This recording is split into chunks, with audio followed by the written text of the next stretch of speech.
Bonjour chers amis, parlons des problèmes de Volvo S40 V40. Les propriétaires de nouveaux modèles Volvo S40 V40 ont été appelés en urgence en raison de problèmes de fuite d'essence, de frein et d'airbag. Alors vérifiez auprès du propriétaire précédent si l'un de ces problèmes est résolu aux frais du fabricant pendant la période de garantie. Si vous optez pour l'un des premiers modèles, vérifiez bien l'intérieur, car il n'est pas très bien assemblé. Tournez le volant à fond dans les deux sens, et s'il y a des bruits étranges, faites le tour de cette demi-voiture et faites attention aux pièges complets, qui se retrouvent rapidement sur nos routes sur cette Volvo. Enfin, vérifiez bien toute l'électronique de la voiture, car c'est l'une des pannes les plus courantes sur la Volvo S40. De plus, les unités Mitsubishi GDI sont quelque peu sensibles au carburant de mauvaise qualité et à faible indice d'octane. Nous vous suggérons donc de verser de l'essence de meilleure qualité. Il existe de nombreuses voitures à kilométrage élevé sur le marché des voitures d'occasion, il est donc recommandé d'acheter avec prudence. Choisissez une voiture, si possible, avec un carnet d'entretien. Dans la pratique, il a été démontré que la Volvo V40 était plus chère que la Volvo S40. Moteur 1.8 GDI. Les moteurs à injection directe d'origine Mitsubishi peuvent avoir un problème dû à une mauvaise qualité du carburant. Il suffit souvent de reprogrammer le CU du moteur pour que tout revienne à la normale.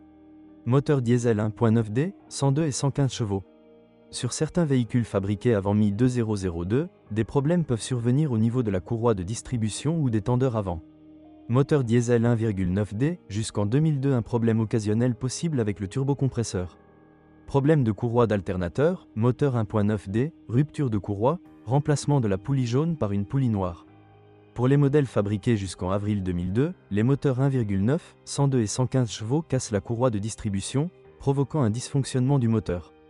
Pour les véhicules équipés de moteurs diesel, la défaillance du volant moteur se traduit par un fonctionnement erratique du moteur et des accroupissements lors du changement de vitesse. Pour les moteurs diesel fabriqués après 2000, une perte de puissance fréquente due à une vanne EGR obstruée est un remplacement nécessaire. Moteur diesel à partir de 2000, un problème avec le système d'injection de carburant, le problème est principalement causé par l'encrassement des buses. Le point faible des boîtes de vitesses obtenues par Renault sont les fuites d'huile. Il arrive qu'elles ne parviennent pas à passer la 5e vitesse, ce qui est un signe qu'il faut se rendre immédiatement dans un centre de service. Une sous-estimation du défaut conduit à une panne plus importante de la boîte de vitesse. Lors du test, il est essentiel de vérifier le fonctionnement de la transmission. Les véhicules fabriqués avant 1997 ont souvent un problème de trappe mal réglé, ce qui fait que le véhicule tire sur le côté, ainsi qu'un léchage rapide des pneus. Les modèles 2000 ont été appelés en révision en raison de pistons de frein de roue avant défectueux. De l'eau peut pénétrer dans le dispositif de freinage assisté, ce qui peut entraîner une perte de puissance de freinage. Au fil du temps, le plastique protecteur gris-noir s'estompe autour du véhicule. Lors du levage du capot, les charnières frottent contre les bras d'essuie-glace. Plastique sensible aux rayures sur la console avant. Dans les premiers modèles, le problème venait des moteurs électriques, qui contrôlent le fonctionnement des serrures des portes. Problèmes occasionnels avec l'affichage numérique de la quantité de carburant. Lors du réglage du siège, le mécanisme grince s'il n'est pas lubrifié périodiquement. Avant d'acheter, veuillez noter. Les amortisseurs, coupelles sont sujets à l'usure et leur remplacement est recommandé tous les 60 000 km. Les freins, vérifiez que la voiture tire d'un côté lors d'un freinage brusque, ainsi que toutes les roues tournent facilement. Les disques sont sujets à une usure rapide. Le moteur, ils sont généralement bons.